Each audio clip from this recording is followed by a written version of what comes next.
Once again welcome back to my YouTube channel NK junction physics classes. और मैं हूं नीलेश जायसवाल। एक बार पुनः आपका अपने यूट्यूब चैनल में आपका स्वागत करता हूं, जो कि अभी 2 दिन ऑनलाइन क्लासेस मैं नहीं ले पाया हूं कुछ असुविधा के कारण। आज पुनः एक बार फिर से, लेकिन जो है तो आज का टॉपिक शुरुआत करते हैं, दूरी, विस्थापन और चाल और वेग। तो डिस्टेंस एंड डिस्प्लेसमेंट, उसके बाद आपका जो अगला टॉपिक रहेगा वो स्पीड एंड वेलोसिटी पे रहेगा। तो अभी देखते हैं जो टॉपिक ले रहे हैं वो डिस्टेंस पे लेते हैं, जिसको दूरी कहेंगे।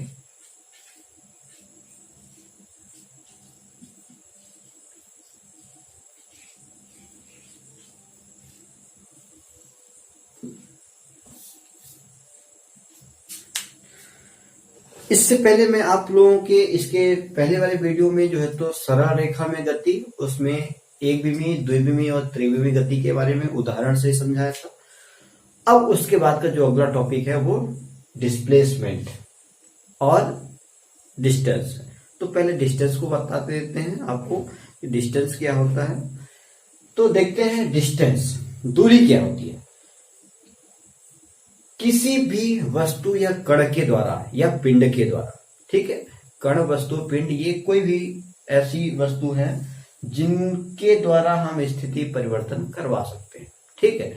तो किसी कण या वस्तु द्वारा किसी भी समय या कोई भी समय अंतराल में तय किए गए पथ की लंबाई को क्या कह देंगे? दूरी कह देंगे। जैसे मान लेते हैं कोई पॉइंट ए है, दूसरा पॉइंट बी है। अब ए से बी तक के लिए जो स्थिति में परिवर्तन है, इसके लिए समय अंतराल कुछ भी हो सकता है, यानी अल्प समय में इस पथ की लंबाई जो हो जाएगी उसी को हम क्या कह देंगे? दूरी कह देंगे, जिसको डी से डिनोट कर देंगे, ठीक है। तो इस बिंदु से ए से बी बिंदु के बीच की जो लंबाई है उसी को हम क्या कह देंगे? दूरी कह देंगे। तो दूरी बराबर क्या हो जाएगा? इसका सूत्र कि किसी कण या पिंड द्वारा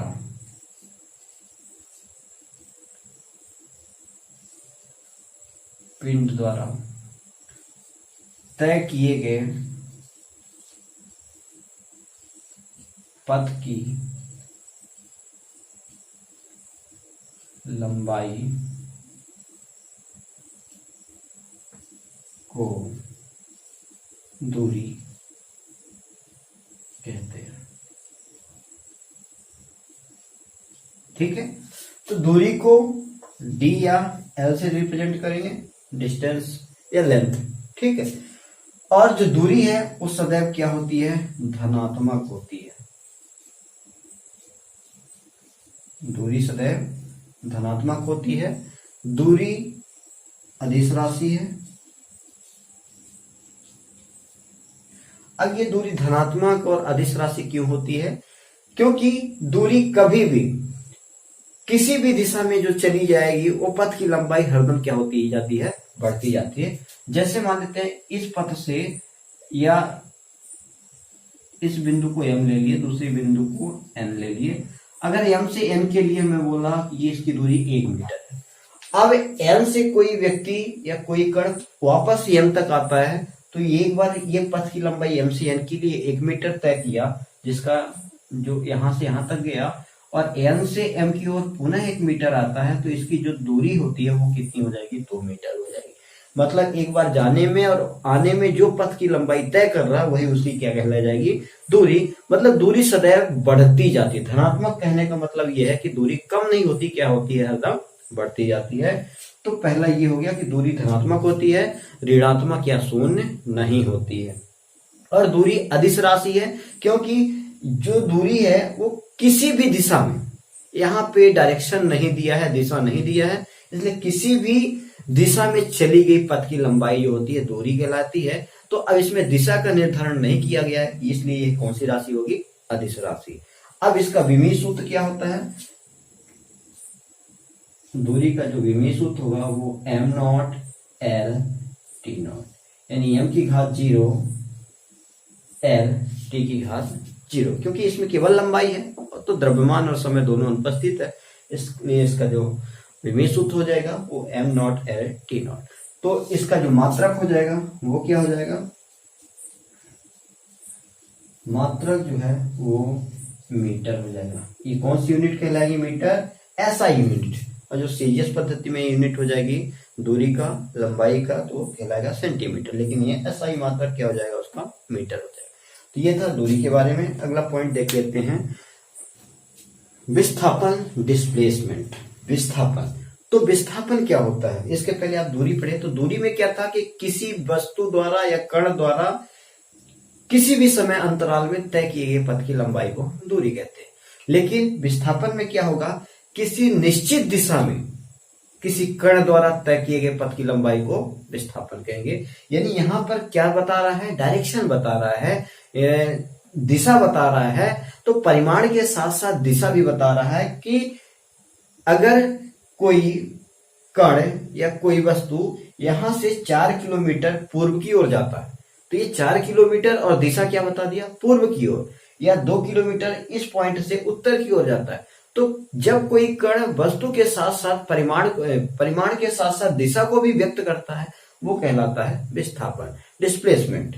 तो इसकी जो डेफिनेशन बन जाएगी वो क्या हो जाएगा कि किसी विशेष दिशा या एक निश्चित दिशा में गतिमान वस्तु की स्थिति में परिवर्तन, उसका क्या कहलाएगा, डिस्प्लेसमेंट। मान लेते हैं ये कोई बिंदु है ए, अब इससे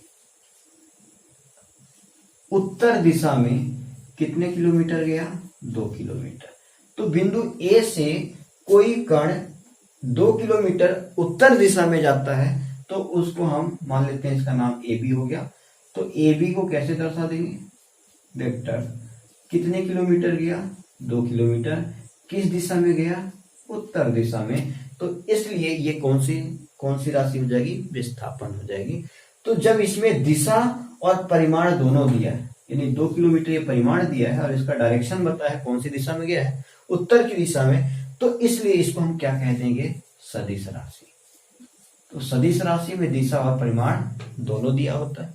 तो इसकी एक बार डेफिनेशन फिर से सुन लीजिए कि किसी कण या वस्तु द्वारा एक निश्चित दिशा में तय किए गए पथ की लंबाई को या पथ की दूरी को हम क्या कह देंगे, विस्थापन कह देंगे, ठीक है। या किसी निश्चित दिशा में स्थिति परिवर्तन को हम क्या कह देंगे, विस्थापन कह देंगे।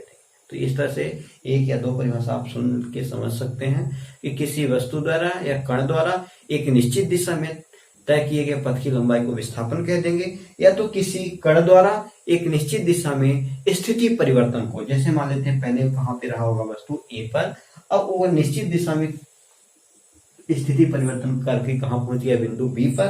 तो इस तरह से पहली स्थिति से दूसरी स्थिति में जो विस्थापन हो रहा है, स्थिति में परिवर्तन हो रहा है, इसी को क्या कह देंगे, विस्थापन कह देंगे। तो यह एक सदिश राशि है। दूसरा, इसका जो विमीय सूत्र होगा, इसका और दूरी का दोनों का विमीय सूत्र क्या होता है, सेम होता है, यानी इसका भी विमीय सूत्र क्या होगा, am naught L T not. इसके बाद ये सदिश राशि हो गई, इसका जो विमीय सूत्र हो गया, और जो इसका एसआई मात्रक होगा, एसआई मात्रक भी इसका दूरी के मात्रक के जैसा ही होगा, यानी इसको भी हम किस में मापेंगे, मीटर में। मतलब दूरी को भी और विस्थापन को भी हम मीटर में डिनोट करेंगे। तो इस तरह से ये, और विस्थापन को हम किससे व्यक्त करते हैं, एस से। संकेत एस से जो है तो व्यक्त किया जाता है डिस्प्लेसमेंट को। तो विस्थापन बराबर क्या हो जाएगा, इसका जो सूत्र मिल जाएगा, विस्थापन बराबर क्या हो जाएगा कि किसी निश्चित दिशा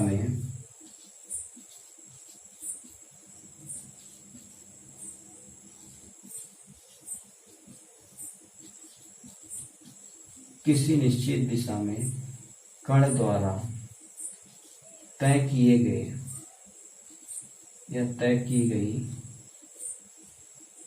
पथ की लंबाई क्या कहलाएगा, तय की गई पथ की लंबाई क्या कहलाएगा, विस्थापन कहलाया जाएगा। तो ये हो गया दूरी और विस्थापन। तो दूरी और विस्थापन दोनों में अंतर क्या है, कि एक में जो है तो दिशा दी रहती है और एक में दिशा नहीं दी रहती है। विस्थापन में दिशा दिया रहता है और दूरी में नहीं दिया रहता। दोनों में समानता क्या है, दोनों का एसआई मात्रक सेम है, दोनों का विमीय सूत्र सेम है। और असमानता में एक ये भी आ जाएगा कि ये विस्थापन जो है तो सदिश राशि और वो अदिश राशि।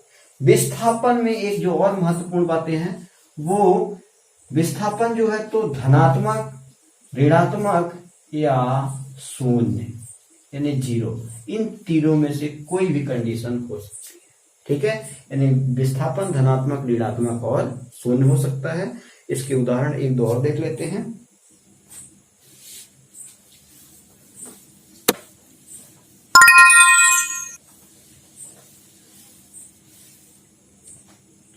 अगर ये डायग्राम ले लेते हैं कि ये सर्कल है जिसका केंद्र O है। अब इस केंद्र O के लिए, इस वृत्त के लिए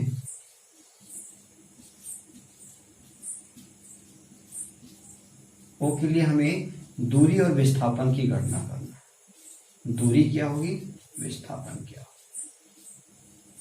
ठीक है, पहला डायग्राम। ठीक है, तो इसमें दूरी क्या हो जाएगी, ये वृत्त है और वृत्त की चारों तरफ जो चली गई दूरी क्या कहलाती है, परिधि कहलाती है। ठीक है, या उसी को परिमाप कहते हैं। तो वृत्त की परिधि बराबर क्या होता है, 2 पाई r। तो चारों ओर जो चली गई दूरी हो जाएगी वो किसके बराबर होगी, 2 पाई r की। लेकिन जो विस्थापन होगा वो किसी भी बिंदु पर अगर ले लेंगे, किसी भी बिंदु पर चारों ओर के द्वारा चली गई दूरी, और चाहे इस बिंदु पर ले लें चाहे इस बिंदु पर, तो विस्थापन क्या होगा, इस चित्र के लिए क्या होगा, शून्य होगा।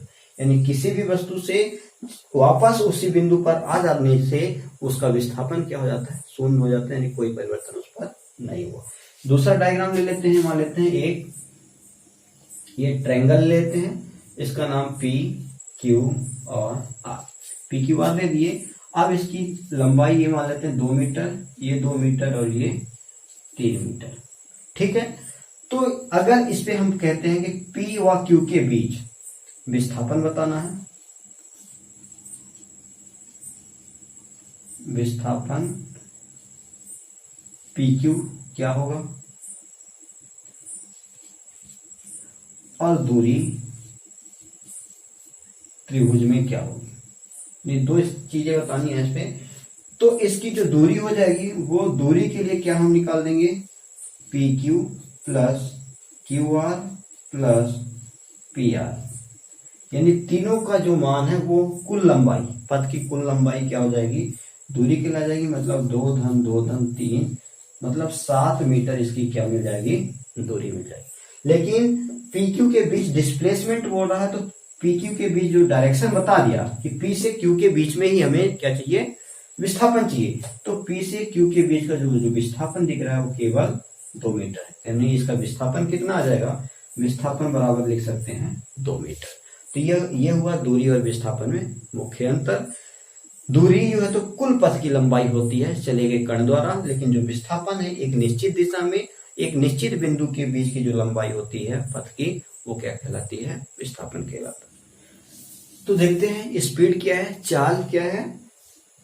तो इसकी डेफिनेशन क्या हो सकती है, चाल क्या होगा, किसी वस्तु द्वारा या किसी गतिमान वस्तु द्वारा तय किए गए पथ की लंबाई समय अंतराल के साथ जो परिवर्तित होती है उसे हम क्या कहेंगे, चाल कहेंगे।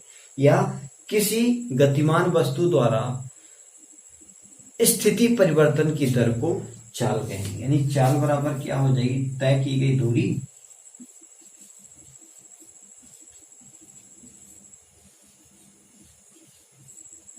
बटे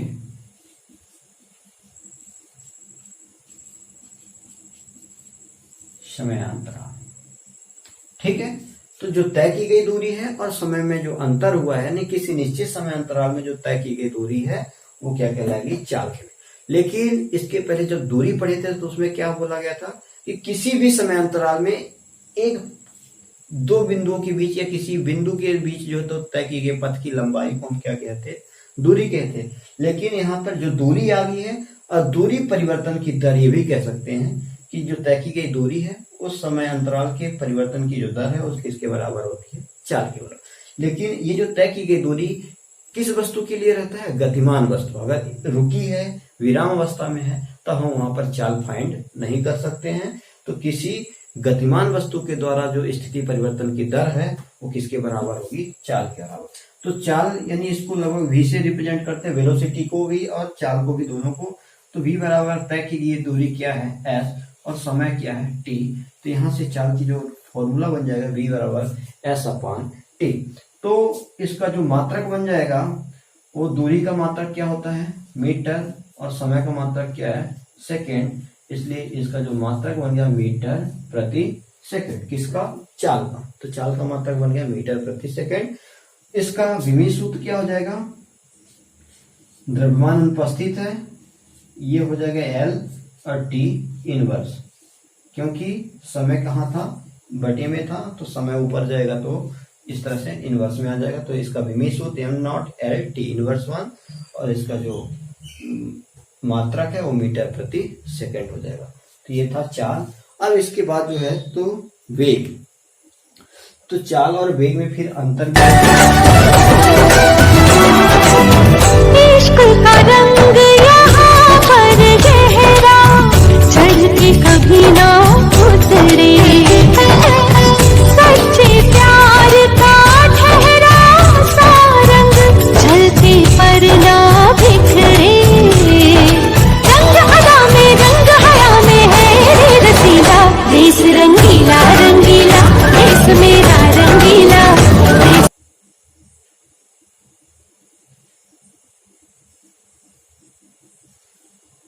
तो देखते हैं वेलोसिटी क्या है। दूरी परिवर्तन की जो दर थी, जो दूरी थी, दूरी की परिवर्तन की जो दर थी वो क्या कहलाई थी? चाल। उसी प्रकार से जो विस्थापन परिवर्तन की जो दर होगी वो क्या हो जाएगा? वेग के बराबर। यानी वेग बराबर फॉर्मूला बन जाएगा विस्थापन परिवर्तन की दर।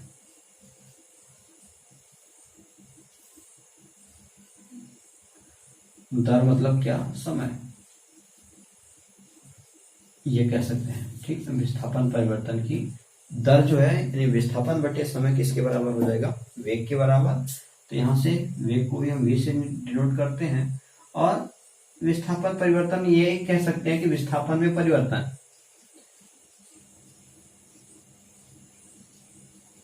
ठीक है, तो विस्थापन मान लेते हैं क्या था? s था। समय फिर से यहाँ पर v क्या आया? t आया।